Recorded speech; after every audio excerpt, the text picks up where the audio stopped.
Good morning. तो आज हम डिस्कस करेंगे रैंक कोरिलेशन के बारे में।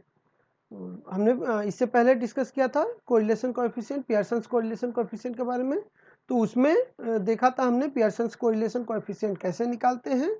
पियर्सन्स कोरिलेशन कोएफिशिएंट को आर से डिनोट किया जाता है, स्मॉल आर, और इसका जो रेंज होता है वो क्या होता है, -1 to 1। जब आर का वैल्यू -1 होता है तो हम लोग बोलते हैं there is a perfect positive negative correlation, और जब आर का वैल्यू 1 होता है तो हम बोलते हैं there is perfect positive correlation, और जब आर 0 होता है तो हम कहते हैं there is no relationship between the two variables.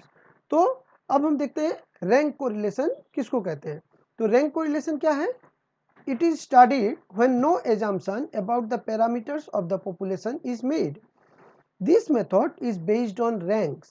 It is useful to study qualitative measures of attributes like honesty, color, beauty, intelligence, character, mortality, etc.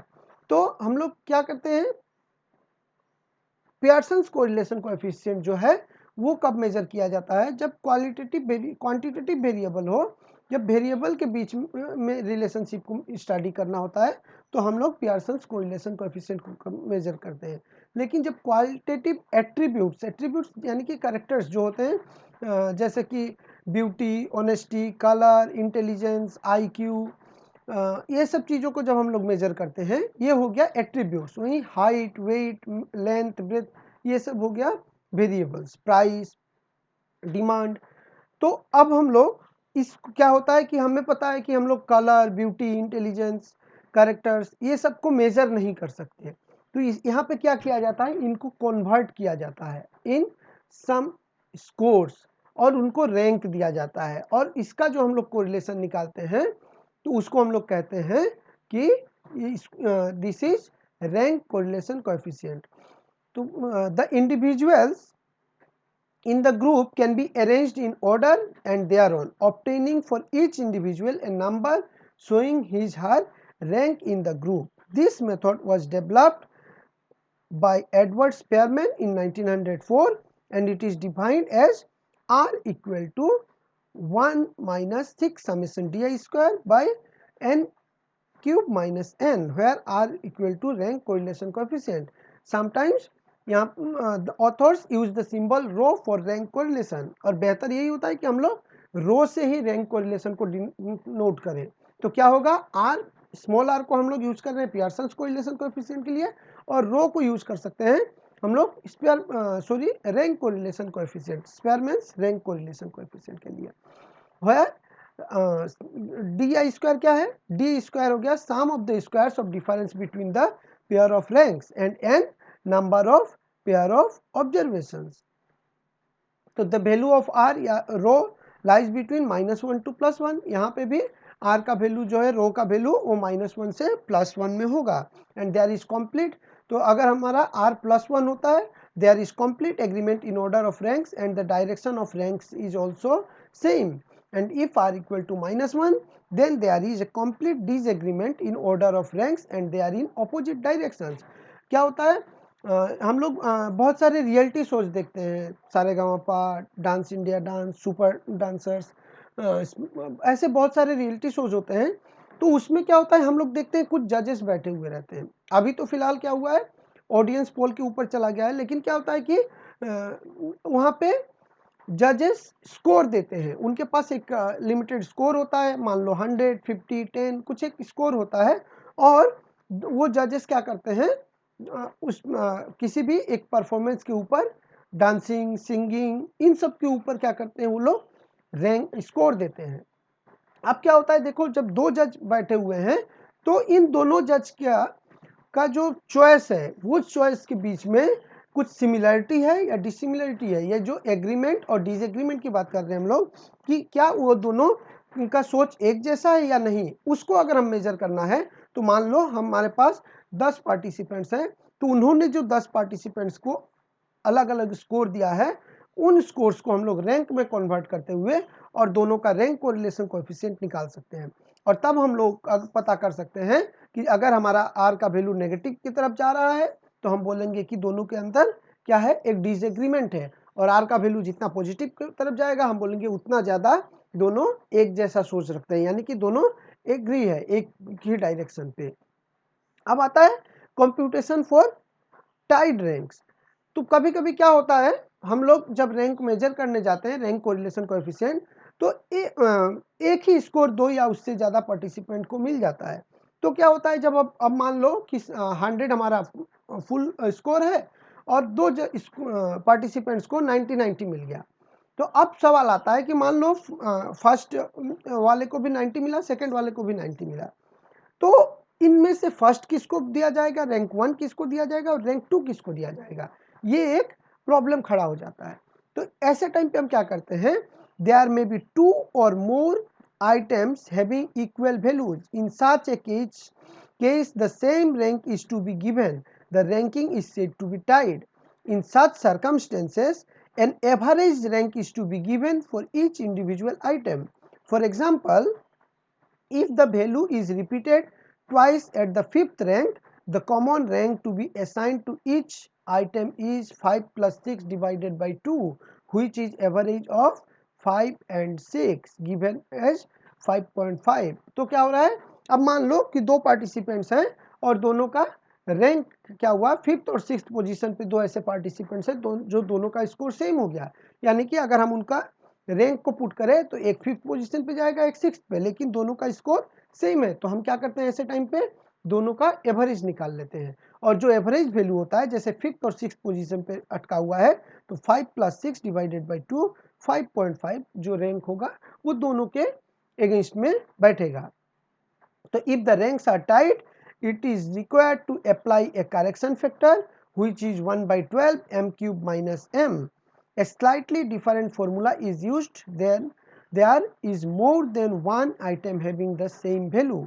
So the formula is 1 minus 6 summation d square plus 1 by 12 m cube minus m plus 1 by 12 m cube minus m plus dot dot dot divided by m cube minus m. अब बात होता है कि हमने तो अभी यहाँ पे एक करेक्शन फैक्टर का बात किया 1 by 12 m cube minus m, लेकिन यहाँ पे दो क्यों दिया गया है या फिर डॉट डॉट क्यों दिया गया है, तो ये इसलिए कि हो सकता है जब एक वैल्यू दो बार रिपीट होगा तो हम लोग एक 1 by 12 m cube minus m करेंगे, दूसरा और कोई वैल्यू दो बार या तीन बार रिपीट होता है तो उसके लिए ऐसा करेंगे, तीसरा अगर कोई होता है तो हम इधर ऐड कर सकते हैं। तो जितना वैल्यूज रिपीट होगा, जितना वैल्यू जितना टाइम रिपीट होगा उतना करेक्शन फैक्टर ऐड होते जाएगा।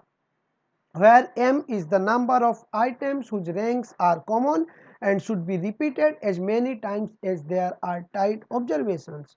तो हम क्या कर सकते हैं कि एक वैल्यू अगर दो बार रिपीट हुआ तो एक 1 by 12 m cube minus m करेंगे, मान लो और एक दूसरा वैल्यू तीन बार रिपीट हो गया तो उसके लिए 1 by 12 m cube minus m, m क्या हो रहा है, जो रिपीट हो रहा है जितना टाइम, पहला वाला केस में क्या होगा 1 by 12 m cube minus m, यानी कि 1 by 12 2 cube minus 2, मान लो और एक वैल्यू तीन बार रिपीट हो रहा है तो क्या होगा 1 by 12 3 cube minus 3, ऐसे करके हम लोग निकालेंगे। अब एक एग्जांपल देखते हैं, यहाँ पे एक क्वेश्चन दिया हुआ है, in a marketing survey the price of tea and coffee in a town based on quality was found as shown below. Could you find any relation between tea and coffee price? तो अभी यहाँ पे price of tea and coffee, price of coffee दिया हुआ है। अब क्या बोल रहा है, could you find any relation between T and coffee price, कि तो क्या टी और कॉफी के प्राइस के लिए कुछ रिलेशन बनता है या नहीं। तो अभी क्या हुआ है, प्राइस ऑफ टी उसकी क्वालिटी के ऊपर डिपेंड करके प्राइसेस रखे गए हैं, तो यहाँ पे 88 90 95 70 60 75 50।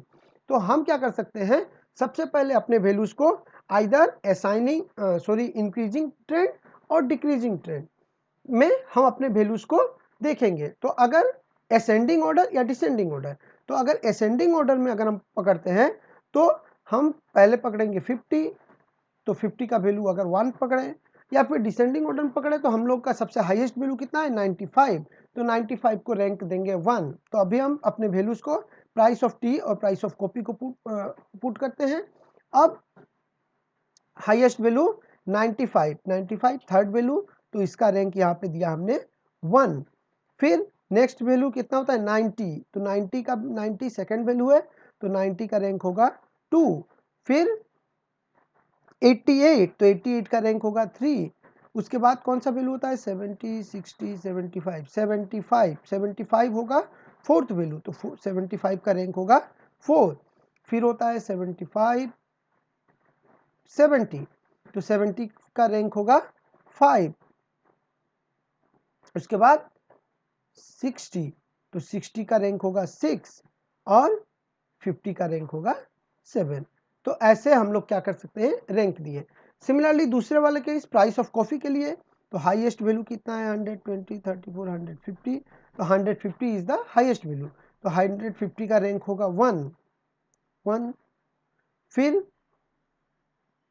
नेक्स्ट वैल्यू 134, 134 का 134, 140 इज द सेकेंड वैल्यू, तो सेकेंड वैल्यू का 140 का रैंक होगा 2।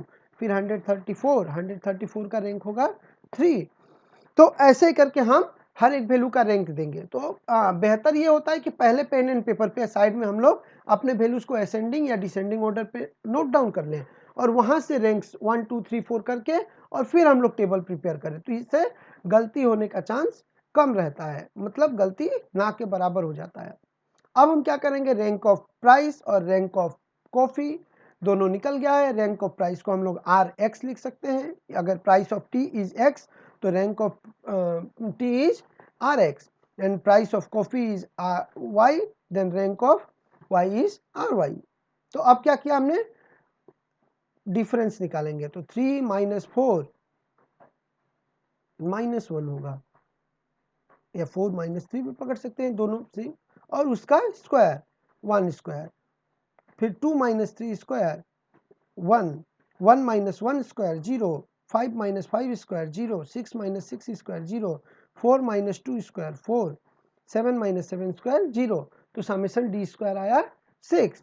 तो अब हम अपना फॉर्मूला में अगर पुट करते हैं तो क्या होगा, 1 - 6 summation D square by n cube minus n total number of observation, तो टोटल नंबर ऑफ ऑब्जर्वेशन कितने हैं 7, तो क्या होगा 1 - 6 × 6 डिवाइडेड बाई 7 क्यूब माइनस 7, यानी कि 1 - 36 बाई 336 इज इक्वल टू 0.8929, यानी कि एक पॉजिटिव कोरिलेशन है और ये हाईली पॉजिटिव कोरिलेशन है। तो बोल सकते हैं क्या कि the relation between price of tea and coffee is positive at 0.89 based on quality. The association between price and tea is highly positive, यानी कि 0.89 1 से के करीब पहुंचते हुए, तो हम लोग बोलेंगे there is a highly positive correlation between price and of tea and price of coffee. Similarly और एक एग्जांपल देखते हैं, तो यहाँ पे बोला in an examination evaluation of answer script the following marks are awarded by the examiners. तो यहाँ पे फर्स्ट और सेकंड दिया हुआ है 88, 84, 95, 90, 70 ऐसे वैल्यूज दिया हुआ है। तो पहले की तरह हम क्या करेंगे, अपने वैल्यूज को अरेंज किया हमने,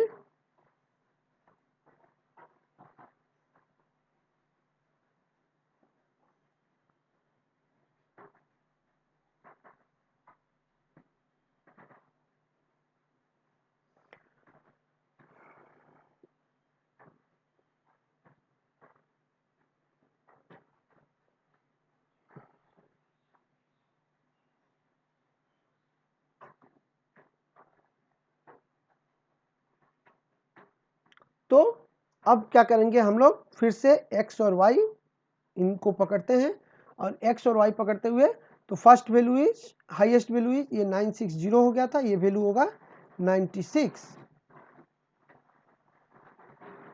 दिस वैल्यू इज 96। तो हम पहले की तरह असेंडिंग ऑर्डर में डिसेंडिंग ऑर्डर पे वैल्यूज को रखते हुए 96 का रैंक होगा 1,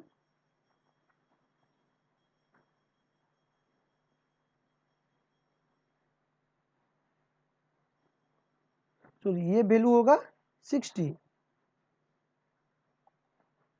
ये वैल्यू होगा